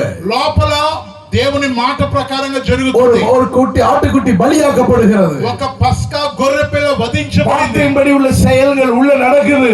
మాట ప్రకారంగా లోపల జరుగుతుంది. ரத்தம் வெளியே பூசப்பட்டிருக்குது. నెత్తురు బయట పోయబడి ఉంది. அங்கே சங்கார தூதன் கடந்து வருகிறார். సంహారపు దూత దారిలో వెళ్తున్నాడు. మోషేயை பார்த்து சொன்னாரு, దేవుడు మోషేను చూసి అన్నాడు, நான் அந்த வழியை கடந்து போவேன். నేను ఆ దారి గుండా వెళ్తాను. அப்பொழுது அந்த ரத்தம் பூசப்பட்டிருக்கிறதை நான் பார்க்கும் பொழுது ఆ యొక్క ద్వారముల మీద నెత్తురు పోయబడింది చూసి நான் அந்த வழியா கடந்து போவேன். ఏ ఇంటికి రక్తం మరక ఉందో నేను చూసి వెళ్ళిపోతాను. வீட்டுக்குள்ள சாவு வராது. నీ ఇంట్లో చావు రాదు. வீட்டுக்குள்ள கொரோனா வராது. నీ ఇంట్లో కరోనా వ్యాధి రాదు. வீட்டுக்குள்ள வைரஸ் வராது. నీ ఇంట్లో వైరస్ ఉండదు. இதெல்லாம் வருதா? అయ్యో రాబోతుందంట. பக்கத்து வீட்டுல வந்திருக்குது, எங்க வீட்டுல வருமா? வராது. పక్క ఇంటికి వచ్చింది, మా ఇంటికి వచ్చినేమో. ஏனென்றால் தேவனுடைய வார்த்தை உன்னை வீட்டுல சொல்லிக்கொண்டே இருக்கணும். ఎందుకంటే దేవుని మాట మీ ఇంట్లో ధ్వనిస్తూ ఉండాలి. நம்ம సభைகள்ல ஒண்ணு సిలువயை வைக்க மாட்டோம். చూడండి మన సంఘాల్లో సిలువ పెట్టం. మనం వసనத்தை చర్చి లోపల வசனத்தை எழுதி போட்டிருக்கிறோம். మనం చర్చి లోపల వాక్యాలే రాస్తాం. எங்க பார்த்தாலும் வசனம் எழுதி போட்டிருக்குது. ఇటువైపు ఎన్ని వైపులో చూసినా நம்ம வீடுகளில் வசனத்தை காசு கொடுத்து வாங்கிக்கிட்டு போய் மாட்டி வச்சிருக்கிறோம். చూడండి మన ఇళ్ళకు కూడా వాక్యాలు కొనుక్కొని తగిలించాం. எங்க தேவனுடைய வார்த்தை இருக்கிறதோ, అక్కడ దేవుని మాట ఉందో அங்கே ரத்தம் உண்டு. అక్కడ రక్తం ఉంది. அந்த ரத்தம் உங்களுக்கு నన్மையானதை பேசிக்கொண்டே இருக்கு. ఆ రక్తం ఇంట్లో మేలు మాట్లాడిన చప్పట్లు కొట్టండి నమ్మేవాళ్ళు. ரத்தத்தினால் உனக்கு பாதுகாப்பு உண்டாகிறது. రక్తం వలన నీకు కాపుదల. ரத்தத்தினால் உனக்கு ஒரு பாதுகாப்பு. రక్తం వలన నీకు కాపుదల. இயேசுவின் ரத்தத்தினால் ஒரு பாதுகாப்பு. యేసు రక్తం వలన నీకు కాపుదల. சங்கார தூதர் உள்ளே வருவதில்லை. సంహారపు దూత లోనికి రాడు. ரத்தம் நன்மையை குறித்து உனக்கு பேசிக்கொண்டே இருக்குது. ఆ రక్తం మేలుగా నీతో మాట్లాడును. ரத்தம் பாவத்தை நீக்குது. ఆ రక్తం నీ పాపమును పారదోలును. பாவத்தின் உச்சக்கட்டம் தான் சாபம். పాపం యొక్క పై భాగమే శాపం. சாபம்னா என்ன? శాపం అంటే ఏంటో తెలుసా? படிச்சு படிச்சு பாக்குற மண்டையில ஏற மாட்டேன். చూడండి ఎన్ని సార్లు చదివినా బుర్రకెక్కదు. ஒரு வியாபாரம் பண்ற அதுல நஷ்டம். చూడండి ఏ వ్యాపారం చేసినా నష్టం. இன்னொரு வியாபாரம் பண்ற அதுல நஷ்டம். ఇంకో వ్యాపారం చేస్తాం అది నష్టం. எந்த வேலைக்கு போனாலும் அங்கேயும் வேலை செய்ய முடியல. ఏ పనికి వెళ్ళినా నిక్కచ్చిగా నికరంగా పని చేయలేకపోతున్నాం. என்னோட நிக்கல, என் பிள்ளைகளும் பாதிக்கப்படுறாங்க. அது மாதிரி నా వలన నేను మాత్రం కాదు, నా పిల్లలు కూడా బాధపడుతున్నారు. கடன் அடைச்சிட்டேன்னு நினைக்கிறா, அதுக்குள்ள அடுத்த மாசம் அந்த பெரிய கடன் வந்துருது. ఒక అప్పు తీర్చినాను అనుకొని సంతోషిస్తున్నప్పుడు పక్క నెలలో மாறி மாறி வந்துகிட்டே இருக்குது. అలా ఆటుపోట్ల మీద பிரச்சனை வந்துகிட்டே இருக்கு. సమస్య మీద సమస్యలు వస్తున్నాయి. அது சாபம். ఇది శాపం. இந்த சாபத்தை போக்கும்படியாக இயேசு கல்வாரியில் போய் ரத்தம் சிந்தினார். ఈ శాపము పరిహరించడానికి యేసు ప్రభు సిలువలో పోయి చనిపోయాడు. யாரெல்லாம் அந்த ரத்தத்திற்கு கீழ் வந்தீர்களோ, ఎవరెవరు యేసుక్రీస్తు రక్తము క్రిందికి వచ్చారో, ஆண்டவராகிய இயேசு கிறிஸ்துவின் ரத்தத்தை விசுவாசிக்கிறீங்களோ, ఎంతమంది యేసుక్రీస్తు రక్తాన్ని నమ్ముచున్నారో அவர்கள் விடுவிக்கப்படுகிறார்கள். వారందరూ విడుదల పొందుతున్నారు.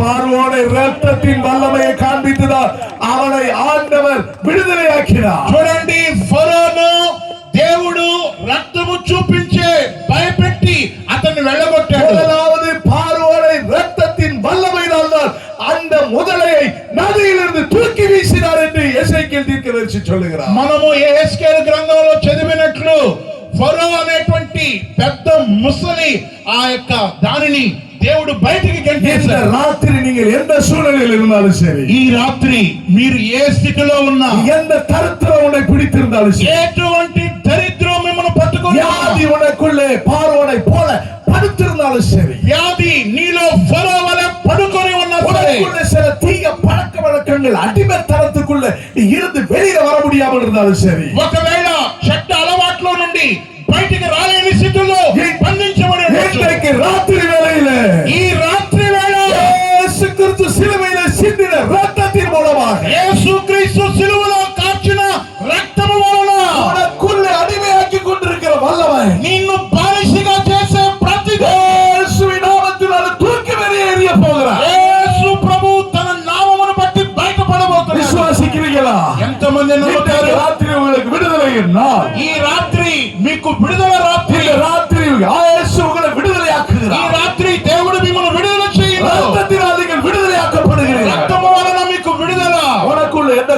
குறித்து நீ பயப்பட வேண்டிய அவசியம் నీవు ఏది భయపడొద్దు.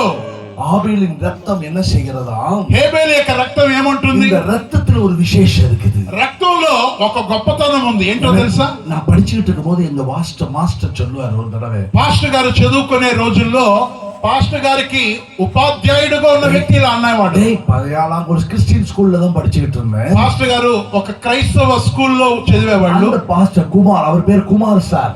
ఆ ఉపాధ్యాయుని పేరు, టీచర్ పేరు కుమార్. அவர் எனக்கு ஹிஸ்டరీ సబ్జెక్ట్ எடுத்துக்கிட்டு இருந்தார். ఆయన హిస్టరీ చెప్పేవాడు. அவர் சொன்னாரு, ఆయన అన్నాడు పాస్టర్ గారిని చూసి, சண்டை போட்டாலும் నువ్వు గొడవ పడినా ரத்தம் சிந்திராதீங்கடா அப்படி. రేయ్ మీరు గొడవ పడవచ్చు కానీ నెత్తురు బయటికి రాకూడదు. ஒரு మనుషனுக்குள்ள இருந்து ஒரு சொட்டு ரத்தம் விழுந்துச்சுன்னா, ఒక మనుషుల్లో నుండి ఒక చుక్క రక్తం బయటికి వస్తే அந்த ரத்தத்துல ஜீவன் இருக்குது. రక్తంలో ప్రాణం ఉందట. பைபிள்ல வேத வசனம் சொல்லி இருக்குது, బైబిల్లో ఇలా ఉంది, ஜீவன் ரத்தத்தில் இருக்கிறது, ప్రాణము నెత్తురులో ఉందట. ஆகின ரத்தத்துல பூமியில சிந்தப்பட்டது என்றால், నెత్తురు భూమి మీద కారితే அந்த ரத்தம் பூமியில இருந்து பேசிக்கிட்டே இருக்குமா? ఆ నెత్తురు దేవునితో మాట్లాడుతుంటాదట. அதுதான் முதலாவது வசனத்தை நீங்க வாசிச்சீங்க. అదే మొదట మీరు చదివిన మాట. ஆபேலின் ரத்தம் பூமியில பேசிக்கிட்டே இருக்குது. హేబేలు యొక్క నెత్తురు ఇప్పటికీ మాట్లాడుతూ ఉందట. சகோதரன் கொலை செஞ்சிட்டான், నా తమ్ముడు నన్ను చంపేశాడు. எத்தனை அடி அடிச்சு அவனை சாகடிச்சானோ தெரியாது, ఎన్ని దెబ్బలు కొట్టి వాళ్ళ అన్న చంపాడో அவனை తెలియదు. கல்லெறிஞ்சு சாகடிச்சானோ, రాయి నెత్తి మీద వేసి அவனை చంపాడు, அடிச்சு சாகடிச்சானோ, కొట్టి చంపాడు. எப்படி அவன் ரத்தம் சிந்தி செத்தானோ தெரியாது. ఎలా నెత్తురు కారుతూ చచ్చాడో తెలియదు. ஆனால் வேதம் சொல்லுது, బైబిల్ ఇలా ఘోషిస్తుంది, அவனுடைய ரத்த பூமியில இருந்து பேசிக்கிட்டே இருக்கிறான். నెత్తురు దేవుని చూసి మొరపెడుతుంది. ஐயோ என்ன சாகடிச்சுட்டானே, అయ్యో దేవా నన్ను చంపేశాడు. பழி வாங்க மாட்டீங்களா? అతనికి அவனை ప్రతీకారం பழி చేయవా? வாங்க மாட்டீங்களா? అతనికి ప్రతిదండన அவனை பழி చేయవా? வாங்க மாட்டீங்களா? అతనిని ప్రతిదండన చేయవా? அதனால கொலை செஞ்சிட்டானே, అయ్యో నన్ను చంపేశాడే. அப்படி அந்த ரத்தம் பேசிக்கிட்டே இருக்குதா? ఈ నెత్తురు నేల మీద నుండి அந்த మాట్లాడుతుంది. ரத்தம் பழி வாங்கக்கூடிய ரத்தம். ఆ నెత్తురు పగ తీర్చుకునే నెత్తురు. இன்னொரு ரத்தம் சிந்தப்பட்டிருக்கு இந்த பூமியில. ఇంకొక నెత్తురు భూమి మీద కాల్చబడింది. நம்முடைய அக்கிரமத்திற்காக அவர் பலியாக்கப்பட்டார். మన అతిక్రమముల కొరకు ఆయన గాయపరచబడెను. நம்முடைய பாவங்களுக்கு அவர் பலியாக்கப்பட்டார். మన కొరకు ఆయన బలిగా మార్చబడెను. நம்முடைய சாபம் போவதற்காக அவர் பலியாக்கப்பட்டார். మన శాపము తొలగిపోటు కొరకు చనిపోయాడు. அவருடைய அந்த ரத்தம் என்ன செய்கிறது? ఆ రక్తం ఏం చేస్తుంది? நமக்காக நன்மையை உண்டாகும்படியா பேசிக்கொண்டே இருக்கு. ఆ రక్తము మన కొరకు మేలును మాట్లాడుతుంది. இன்னைக்கு ராத்திரி நீங்க விசுவாசிங்க, ఈ రాత్రి మీరు నమ్ముతారా? எனக்காக இயேசு சாமி சிலுவையில ரத்தம் சிந்தினாங்க. నా కొరకు యేసు ప్రభువు సిలువలో రక్తము కార్చాడు. எத்தனை பேர் அதை விசுவாசிக்கிறீங்க? మీలో ఎంతమంది నమ్ముతారు? அந்த ரத்தம் எனக்கு நன்மை உண்டாக பேசுது. ఆ రక్తము నా పక్షమున మాట్లాడుతుంది. எனக்கு இன்னைக்கு இந்த மாதம் இன்னைக்கு என்ன தேவையோ அதை எனக்காக பேசிக்கிட்டே இருக்குது. ఈ రోజు నాకేం కావాలో దాని గురించి మాట్లాడుతుంది. என் பிள்ளைகள் நன்மைக்காக அந்த ரத்தம் பேசிக்கிட்டு இருக்குது. నా బిడ్డల యొక్క క్షేమం కొరకు మాట్లాడుతుంది. நாளைக்கு రేపు என் வியாபாரம் நல்லா இருக்கணும், அதுக்காக அந்த ரத்தம் பேசிக்கிட்டு இருக்குது. నా వ్యాపారం రేపు బాగుండాలని ఆ రక్తం మాట్లాడుతుంది. நாளைக்கு மறுநாள் அந்த ரத்தம் என்ன பேசுகிறது? రేపు ఆ రక్తం ఏం మాట్లాడుతుంది? 365 நாள் அந்த ரத்தம் என்ன பேசுகிறது? 365 రోజుల రక్తం ఏం మాట్లాడుతుంది? அந்த மனுஷன் எதிர்த்து வர்றான், ఇదిగో ఈ మనిషి ఎదురుగా వస్తున్నాడు. சத்ருவா எழுப்பி சண்டை போடுறான், శత్రువుగా మారి పోట్లాడుతున్నాడు. இவனுக்கு எதிராக கேஸ் போட்டிருக்கிறான், నాకు విరోధంగా కేసు ఫైల్ చేశాడు. இவனுக்கு நன்மை வரணும், ఇతనికి మేలు இந்த కలగాలి. ரத்தம் பேசுது, ఈ రక్తం మాట్లాడును. இவனுக்கு ஜெயம் கிடைக்கணும், ఈ వ్యక్తికి జయము కలగాలి. வியாதி படுத்துட்டான், వ్యాధి పడ్డాడు. அந்த ரத்தம் என்ன பேசுது? ఆ రక్తం ఏం మాట్లాడను? இன்றைக்கு சுகம் உண்டாகணும், ఈ రోజు స్వస్థత, இன்றைக்கு சுகம் உண்டாகணும். స్వస్థత ఉంది. மூளை இல்ல, మెదడులో కాదు. படிக்கிறதுக்கு ஞாபக சக்தி இல்ல, నాకు జ్ఞాపక శక్తి లేదు. அந்த ரத்தம் என்ன பேசுது? ఈ రక్తం ఏం మాట్లాడను? இவனுக்கு நன்மை செய்யணும். ఈ రోజు మేలు చేయాలి. இன்னைக்கு காலையில நாங்க ஒரு வீட்டுல ஜெபத்துக்கு போயிருந்தோம். ఈ రోజు ఉదయం ఒక ఇంట్లో ప్రార్థనకి వెళ్ళాం. தம்பி சைமன் வந்திருக்கிறாரா? సైమన్ వచ్చాడా? ఒకసారి పైకి లేచి నిలబడి అన్న.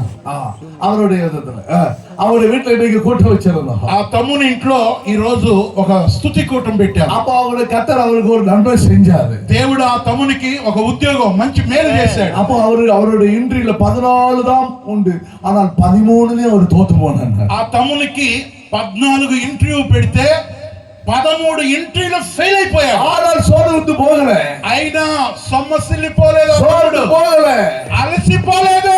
அந்த யுத்தம் பண்ணுவோம் యుద్ధం చేస్తాం. இல்ல, ஒவ்வொரு நேரம் அந்த ரத்தம் என்ன செஞ்சுக்கிட்டே இருந்துச்சு? ప్రతి సమయం రక్తం ఏం చేసింది తెలుసా? ஒவ்வொரு தோல்வியிலும் அவருடைய இயேசுவின் கல்வாரி ரத்தம் என்ன பேசிக் கொண்டிருந்துச்சு?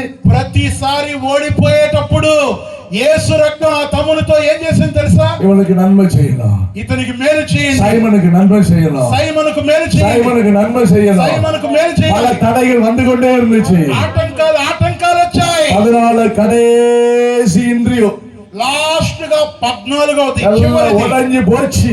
అన్ని పగిలిపోయి அவ்வளவுதான், முடிஞ்சு போச்சு. ఇక నేను ముందుకు పోలేను అనుకున్నాడు. இக்கட்டான நேரம், కష్ట పరిస్థితి, கஷ்டமான நேரம். అది ఇబ్బంది அவர் పరిస్థితి. இயேசு நமக்காக பாடுபட்டபடியா, ఆయన మన కొరకు శ్రమ పడిన గనుక, இயேசு நமக்காக நமக்கு சோதனைகளை சகித்தபடியினா, యేసయ్య శోధనను సహించాడు కాబట్టి, எபிரேயர் 2ஆம் அதிகார கடைசி வசனத்தில் சொல்லப்பட்ட வார்த்தையின்படி, హెబ్రీ పత్రిక 2 ఆఖరి వాక్యం ప్రకారం, சோதிக்கப்படுகிறவர்களுக்கு, శోధింపబడు వారికి, பாடுபடுகிறவர்களுக்கு, శ్రమపడు వారికి உதவி செய்ய வல்லவராகிய இயேசு సహాయము చేయుటకు శక్తి గలవాడు.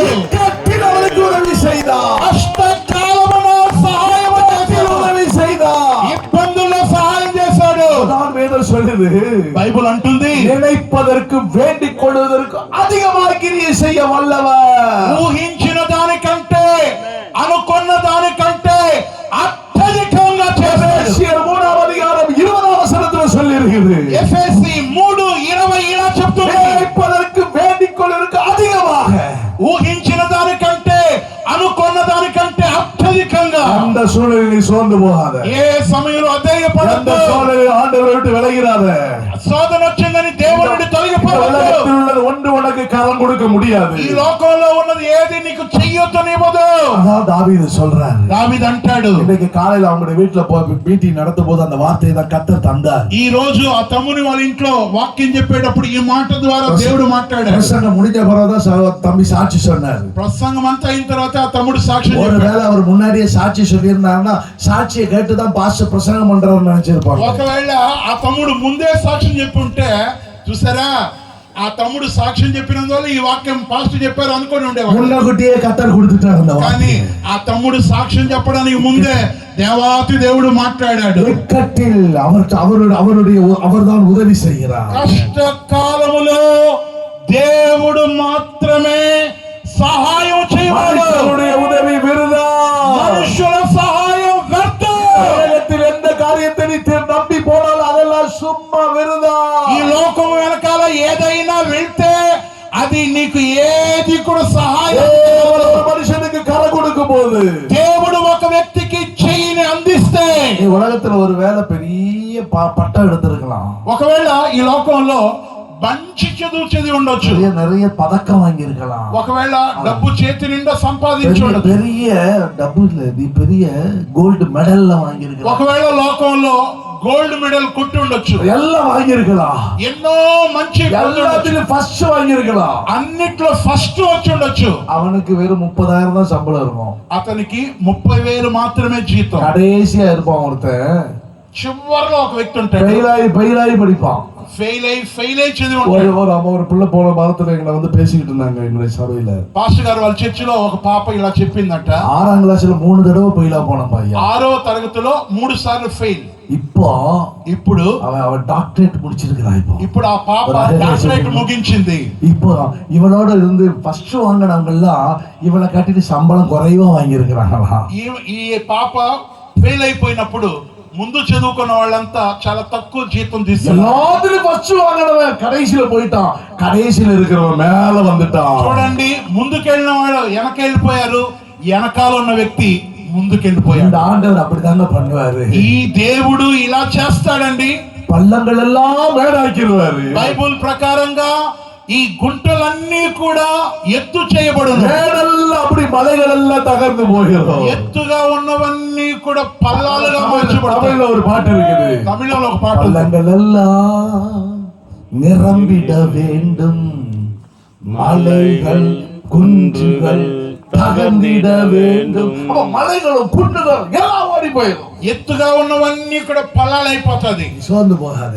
సమస్యలతో முன்னாடி எல்லாம் பார், நாங்க இப்படி இருக்கிறோம் அப்படி இருக்கிறோம் சொல்லுவாங்க. చూడండి, మీ ముందుకున్న వాళ్ళు మేము ఇంత బాగున్నాం అలా ఉన్నామని ఇప్పుడు చెప్పొచ్చు. ஒரு நாள் வரப்போகுது, ఒక రోజు వచ్చు அவங்க எல்லாம் கீழே போயிருவாங்க. వాళ్ళంతా అనగారిపోతారు. கீழே இருக்கிற வாழ்க்கை மேலான ஒரு வாழ்க்கைக்குள்ள ஆண்டவர் உன்னை கொண்டு வந்துருவார். కింద ఉన్నటువంటి నీ జీవితాన్ని ఒక్కసారి దేవుడు పైకి తెస్తాడు. విశ్వాసిக்கிறீங்களா? నమ్మే వాళ్ళు ఉంటే தேவனுடைய வல்லமை அப்படிப்பட்ட வல்லமை, ఈ దేవుని శక్తి అలాంటి గొప్పది. உனக்கு கொடுத்த வாக்குத்தத்தங்களை நிறைவேற்ற வல்லமை உள்ளவரா இருக்கிறார். నీకిచ్చిన వాగ్దానమును నెరవేర్చుటకు సమర్థుడు. உதவி செய்ய அவர் வல்லவரா இருக்கிறார். నీకు సహాయం చేయు సమర్థుడు. தேவனுடைய வார்த்தையை சொல்லிக்கிட்டே இரு. అన్ని చోట దేవుని మాట చెప్పును. தேவனுடைய வாக்குத்தத்தங்களை சொல்லிக்கிட்டே இரு. దేవుని వాగ్దానాన్ని చెప్పు. ஜாய்ஸ் மேயர்னு சொல்லிட்டு ஒரு சிஸ்டர் இருந்தாங்க. జాయిస్ మేరీ అనేటువంటి ఒక సహోదరి ఉండేవారు. కొరియాలో இருந்து பயங்கர எழுப்புதல். కొరియా దేశంలో ఉజ్జీవాన్ని చెలరేగించింది. அந்த ஜாய்ஸ் மேயர் அந்த அம்மா, జాయిస్ మేయర్ అనేటువంటి ఆమె, அவங்களுக்கு ஒண்ணுமே இல்ல. ఆమెకి ఏమీ ஒரு లేదు. சின்ன 4 பேர் 10 பேரை வச்சு ஜெபம் நடத்திட்டு ఒక இருந்தாங்க. నలుగురు 10 మందిని పెట్టుకొని చిన్న ప్రార్థన జరిపారు. அவங்க సోర్ந்து పోగల. ఆమె సొమ్మసిల్లిపోలేదు. ஒரு 100 வசனங்களை எழுதி வச்சிருந்தாங்க. ఒక 100 వాక్యాలు రాసుకున్నారు. அந்த 100 வாக்குத்தத்த வசனங்களை 100 వాగ్దాన వాక్యాలు ஒவ்வொரு நாளும் வாசிச்சு வாசிச்சு சோத்திரம் பண்ணுவாங்களாம். ప్రతిరోజు చదివి చదివి స్తోత్రం చెప్పేవారు. 6 மாசம் 6 నెలలు டெய்லி அந்த வாக்குத்தத்தங்களை சொல்லிக்கிட்டே இருந்தாங்களாம். రోజు వాక్యాన్ని చెప్పేవారు. 6 மாசத்துக்கு பிறகு 6 నెలల తరువాత தேவன் அப்படியே அவருடைய வாழ்க்கையை திருப்பிட்டார். அப்படி అలానే దేవుడు ఆమె జీవితాన్ని అలా తిప్పేశాడు. இருந்த வாழ்க்கை மாறி போச்சு. చీకటి జీవితం మారింది. முழு உலகத்துக்கு ஆசீர்வாதம் ஆயிட்டாங்க. సర్వలోకానికి దీవెనగా మార్చబడ్డారు. உனக்கு மாத்திரமல்ல, அநேகருக்கு ஆசீர்வாதமான பாத்திரமா கர்த்தருடைய மாற்றிடுவார். నీకు మాత్రం కాదు, నిన్ను అనేకులకు దీవెనగా చేస్తాడు. தேவனுடைய வார்த்தையை சொல்ல சொல்ல నువ్వు దేవుని మాట చెప్పగా చెప్పగా தீங்கு உனக்கு நேரிடாது. కీడు నీకు సంభవించదు. வானவர் கூடாரம் தேடுகாது. తెగులు నీ గుడారాన్ని பொல்லாதவர் సంభవించదు. உனக்குள்ளே வர முடியாது. ఆపద నీలోనికి రాదు. துஷ்டன் எல்லைக்குள்ளே வர முடியாது. దుష్టుడు నీ సరిహద్దులో రాడు. பாவக்கும் வல்லமை உள்ள மேற்கொள்ள ఏ முடியாது. తెగులు సమీపించదు. சங்கார தூதன் அழிக்க முடியாது, உனக்குள்ளே வர முடியாது. సంహార దూత నిన్ను చంపడానికి రాడు. மற்ற கூடாரங்கள் பாழா கிடக்கும். చూడండి, ఇతర గుడారాలు పాడై ఉంటాయి. மற்ற வீடுகள் எல்லாம் அழுகையும் புலம்பலும் உண்டாகி கொண்டிருக்கும். పక్కన ఉన్న ఇళ్ళు ఏడుపులతో ప్రలాపంతో ఉంటది. ஆனா உன் வீட்டுல மகிழ்ச்சி உண்டாயிருக்கும். నీ ఇంట్లో సంతోష, உன் வீட்டுல களிப்பு உண்டாயிருக்கும். నీ ఇంట్లో ఆనందం உன் ఉంటుంది. வீட்டுல ஆடல் பாடல் சத்தம் கேட்கும். నీ ఇంట్లో ఉత్సాహ ప్రతిధ్వనించు. ஹல்லேலூயா. தேசமெல்லாம் பஞ்சமா இருக்கும். దేశమంతా కరువుతో ஆனா உன் வீட்டுல ஆசீர்வாதம் உண்டாயிருக்கும். నీ ఇంట్లో కరువు లేదు, ఆశీర్వాదం ఉంటది. ஆபிரகாமுடைய காலத்துக்கு பிறகு అబ్రహాము కాలం తరువాత ஈசாக்கு காலத்தில் அதை காட்டிலும் பெரிய பஞ்சம் உண்டாயிருச்சு. అబ్రహాము దినముల కంటే ఇస్సాకు దినముల్లో కరువు ఎక్కువగా ఉండింది. எல்லாரும் விதைச்சு பாக்குறாங்க. అందరూ అలా విత్తనం వేసి వేసి చూశారు. எல்லாம் வேஸ்டா போச்சு. విత్తిన విత్తనాలన్నీ చచ్చిపోయాయి. ஈசாக்கு விதைச்சா பாருங்க. కానీ ఇస్సాకు విత్తనం వేశాడు. ஆசீர்வாதத்தை கத்த தந்துட்டாரு. ఇస్సాకుకు ఆశీర్వాదం ఇచ్చాడు. நல்ல தானியம் பெருகிருச்சு. ధాన్యము విస్తరించింది. அப்படி ஆலைகள தானியம், களஞ்சியங்கள தானியம் நிரம்பிருச்சு. చూడండి, ఆ యొక్క కొట్లన్నీ నిండిపోయాయి. ஆலைகளில் எண்ணெய் திராட்சரசம் வழிந்தோட ஆரம்பிச்சிருச்சு. ఎందుకంటే గానుగుకు పైగా ధాన్యము విస్తరించింది. உன் சொந்தக்காரங்க எல்லாம் வைக்கப்படக்கூடிய அளவுக்கு கர்த்தர் உன்னை నీ ஆசீர்வதிப்பார். బంధువులందరూ సిగ్గుపడేటట్టు నిన్ను హెచ్చిస్తాడు. எல்லாரை காட்டிலும் உன்னை உயர்ந்த ஸ்தானத்துக்கு ஏறி வர பண்ணுவார். అందరికంటే నిన్ను ఉన్నత స్థానంలో இந்த పెడతాడు. ஆண்டவர் குழுதியிலிருந்து தூக்கி விடுகிறவன். ఈ దేవుడు గుంటలో నుండి ఒక వ్యక్తిని పైకెత్తాడు. குப்பையிலிருந்து தூக்கி எடுக்கிறவன். గంటలో నుండి ప్రభు పైకెత్తాడు. பிரபுக்களோடு உட்கார வைக்கிறவன். ప్రభువులతో కూర్చోబెడతాడు. இந்த ஆண்டவர் சின்னவனை ஆயிரமும் சிறியவனை பலத்த ஜாதியமா மாற்றுகிறவன். ఈ దేవుడు ఎలాంటి వాడో తెలుసా? ఒంటరి అయినటువంటి వ్యక్తిని 1000 మందిగా పెక్కువ అయ్యేటట్టు చేస్తాడు. நீங்க விசுவாசிக்கிறீங்களா? నమ్ముతారా మీరు? என் ஆண்டவரை நான் நம்புறேன். నా దేవుణ్ణి నమ్ముతున్నాను. அவருடைய ரத்தத்தின் வல்லமை நம்புறேன். ఆయన రక్తాన్ని శక్తిని எனக்காக నమ్ముతాను. அவர் நன்மையானதை பேசிக்கொண்டே இருக்கிறார். నా కొరకు మేలైన దాన్ని మాట్లాడును. நன்மையும் கிருபையும் உன்னை தொடர்ந்து வந்து கொண்டே இருக்கும். కృపా క్షేమములు నీ వెంట వచ్చును. இயேசுவை உன் வாழ்க்கையில நல்ல மேய்ப்பராக ஏற்றுக்கொள். యెహోవాను నీ కాపరిగా ఉంచుకో. கர்த்தர் என் மேய்ப்பர் என்று சொல்லு. యెహోవా నా కాపరి అను. நான் சோர்ந்து போக மாட்டேன். నేను నాకు లేమి ఉండదు. நான் தாழ்ச்சி அடைய மாட்டேன். నాకు పస్తు ఉండదు. நான் குறுகி போக மாட்டேன். నేను సన్నగిల్లి పోను. நான் ஒடுங்கி போக மாட்டேன். హింసింపబడను. நான் விழுந்து போக மாட்டேன். నేను పడిపోను. அழிந்து போக மாட்டேன். నేను నాశనమైపోను. அழிக்க மாட்டேன். నేను కృంగిపోను. சாகாமல் பிழைத்திருப்பேன். నేను చావును సజీవుడనై ఉంటాను. கர்த்தருடைய செயல்களை அறிவிப்பேன். యెహోవా క్రియలను వివరించెదను. எத்தனை பேர் அதை சொல்றீங்க? ఎంతమంది చెప్తారు ఈ మాట? தேவன் அப்படி எழுப்ப போறார். దేవుడు నన్ను అలా చేయబోతున్నాడు. அப்படி எழுப்பிடலையே. అలానే ఉన్న పనంగా ஆண்டவருடைய ரத்தத்தின் வல்லமை உங்களை வெளிப்பட போகுது. దేవుని శక్తి యొక్క రక్తం మిమ్మల్ని తాకబోతుంది. இந்த ராத்திரி வேளையில ఈ రాత్రి ரத்தத்தினால் உண்டாகிற சுகம் உங்களுக்கு உண்டாக போகுது. రక్తం వలన కలిగే స్వస్థత మీకు ఉండబోతుంది. ரத்தத்தினால் உண்டாகிறதால தைரியம் உங்களுக்கு உண்டாக போகிறது. రక్తం వలన కలిగే ధైర్యము మీకు ఉంది. இயேசுவின் ரத்தத்தினால் உண்டாகிற விடுதலை. యేసు రక్తం వలన కలిగే శక్తి. எல்லாரும் கரங்களை தட்டி అందరూ చప్పట్లు కొడుతూ ஆண்டவருடைய ரத்தத்தின் வல்லமை எனக்குள்ள இறங்கட்டும். దేవుని రక్తం నాలోనికి దిగని. அந்த ரத்தத்தின் வல்லமை உனக்குள்ள வரும்பொழுது ఆ రక్తం యొక్క శక్తి నీలోనికి వచ్చినప్పుడు உனக்குள்ள படுத்து கிடக்கிற பார்வோனின் வல்லமை, నీలో పడుకొని ఉన్న ఫరో యొక్క శక్తి, உனக்குள்ள இருக்கிற வியாதியின் வல்லமை, నీలో ఉన్న వ్యాధి శక్తి, உனக்குள்ள இருக்கிற தரித்திரத்தின் வல்லமை, నీలో ఉన్న దారిద్ర్యపు యొక్క உன்னை శక్తి, பாழாக்குகிற வல்லமை నిన్ను బాధ పెట్టే శక్తి இந்த ராத்திரி வேளையில ఈ రాత్రి వేళ இயேசுவின் நாமத்தினால இயேசுவின் நாமத்தினால தூக்கி எறியப்பட போகிறது. తీసి పడేయబోతున్నావు. இந்த முதலையை, ఈ ముసలిని, இந்த వల్లమైயை தோளில் பிடிச்சு ஆண்டவர் வெளியே வீச போகிறார். దేవుని ముసలిని నదిలోకి పడేయబోతున్నాడు. இப்பவே அது நடந்து கொண்டிருக்கிறது. అది ఇప్పుడే స్టార్ట్ అయింది. கரங்களை தட்டி கத்தரை துதிச்சு கொண்டே இருக்கிறார். అన్నవాళ్ళు చెప్పట్లు அந்த కొట్టండి. ரத்தம் உங்கள் மேல தெளிக்கப்படும் ரத்தத்தை வந்திருக்கு. ఆ రక్తం మిమ్మల్ని ప్రోక్షించబోతుంది. பழைய பாட்டுல ரத்தம் தெளிக்கப்பட இடம் எங்க தெரியுமா? పాత నిబంధనలు ఎక్కడ తెలుసా? பலிபீட தண்டையில தான் ரத்தம் தெளிக்கப்படும். బలిపీఠం దగ్గర రక్తం ప్రోక్షించబడింది. உடன்படிக்கை பெட்டியில தான் ரத்தம் தெளிக்கப்படும். నిబంధన మందసం మీద பழைய பாட்டுல பலிபீடத்துல உடன்படிக்கை பெட்டியில ரத்தம் தெளிக்கப்படும். పాత నిబంధనలో బలిపీఠము నిబంధన మందసం మీదే. இப்போ அப்படி அல்ல. ఇప్పుడు అలా కాదు. இந்த புதிய உடன்படிக்கை என்ன செய்கிறது? కొత్త నిబంధన ఏం చేస్తుంది? உங்க வேலை தெளிக்கப்பட்டு கொண்டே இருக்குது. నీ మీద ప్రింక్లింగ్ అవుతుంది. உங்களை பரிசுத்தமாக்கி கொண்டிருக்குது. నిన్ను పరిశుద్ధ கரங்களை தட்டி தேவனை துதியுங்க. కొడుతూ దేవుని கரங்களை தட்டி அவரை துதியுங்க. దేవుని స్తుతించండి. ரத்தம் மேல தெளிக்கப்படுது. ఆ రక్తం నీ మీద పడుతుంది. ரத்தத்தினால் உனக்கு பாதுகாப்பு உண்டாகுது. రక్తం వలన కాపు இயேசுவின் ரத்தம் ஜெயம். இயேசு ரத்தம் ஜெயம். எல்லாரும் சப்படி சப்படி சப்படி. అందరూ గట్టిగా చెప్పండి. గట్టిగా చెప్పండి. రక్తం రక్తం యేసువిన్ రక్తం. యేసు రక్తం. యేసు రక్తం జయం. జయం. యేసు రక్తం జయం.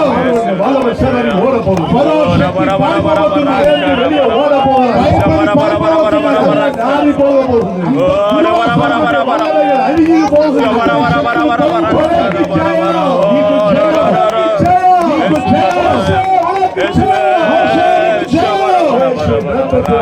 యేసు రక్తం రక్షింపు. నీకు రక్షణ. యేసు క్రీస్తు రక్తపు విశ్వాసం. యేసు క్రీస్తు రక్తాన్ని నీవు నమ్మండి. వీటాలు రక్షింపబడినది. నీవు నీ ఇంటిలో రక్షింపబడుదురు. చెప్పండి. కరగల తట్టి తునియ. యేసు రక్తము రక్తము రక్తము రక్తము రక్తము